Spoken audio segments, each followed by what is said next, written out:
Inquiry হওয়ার পরে যদি যেটা হচ্ছে তাকেও কাউকেই কিন্তু ছাড় দেওয়া হবে না, পুলিশেরও কিন্তু ধরা হচ্ছে। যাদের ধরেন ওই ফুটেজ আছে তাদের কিন্তু ধরার চেষ্টা করা হচ্ছে, ডেইলি কিন্তু তাদের দুই একজন করে ধরা পড়তেছে।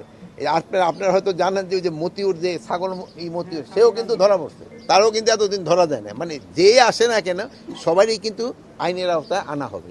এখন অনেক সময় বলেন যে সপ্তাহে একদিনে ধরা যাবে না, এরা তো বিভিন্ন জায়গায় লুকে আছে, আস্তে আস্তে এগুলো থেকে বের করে ধরা হবে। ইনকোয়ারি হওয়ার পরে যদি যেটা হচ্ছে তাকেও কাউকেই কিন্তু ছাড় দেওয়া হবে না, পুলিশেরও কিন্তু ধরা হচ্ছে।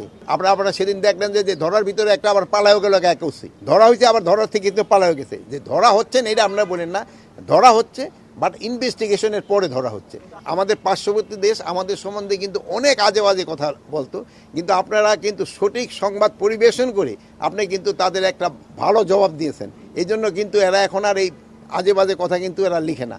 তা আমি আপনাদের কাছে এই জন্য আপনাদের কাছে আমি কৃতজ্ঞ, এবং আপনাকে আমি ধন্যবাদ দিচ্ছি।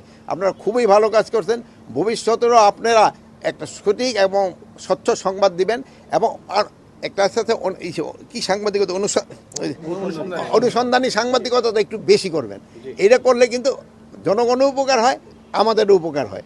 এই যে অনেক সময় আপনারা এখানে জিজ্ঞেস করেন, আমি হয়তো অনেক সময় অনেকটা বাট আপনারা যেসব মিডিয়া লেখেন ওটা আমরা দেখলে আমাদের সুবিধা হয়। তা আপনারা ভালো থাকেন, আল্লাহ হাফেজ। তারা কিন্তু তাদের এই দাবিটা ছিল বিরতিটা, ওই বিরতিটা তারা কিন্তু করতে হচ্ছে না এখন আর।